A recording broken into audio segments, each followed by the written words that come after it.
wannan garin Ɗanware kenan a cikin jihar Kebbi.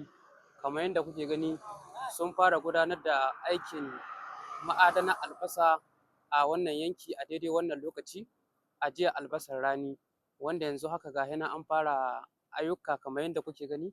Waɗannan abubuwan su ne ake yi domin aje albasa, waɗanda ake adana albasa na adadin wani lokaci, wanda wannan yanki yana daga cikin yanki wanda ya fara gudanar da waɗannan ayyukan a daidai wannan lokaci, wanda kamar yadda kuke gani kenan ana amfani da haki da kara da kuma duwatsu.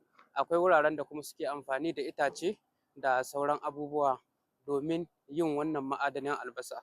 Shi dai wannan ma'adanin albasa abu ne wanda ake yi shekara da shekaru, waɗanda kuma kowace shekara ana ƙara inganta shi, ba don komai ba sai don a aje albasa ba tare da wannan albasan ta samu wani akasi ba.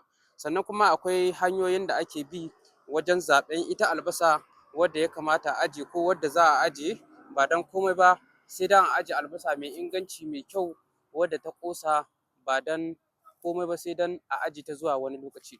So da haka masu kallon mu kenan, kamar yadda kuke gani daga wannan gari na Ɗanware kenan a cikin jihar Kebbi, inda suka fara gudanar da ma'adanin albasa a wanda muke kira traditional storage onion facility kenan a wannan jiha kenan Kebbi.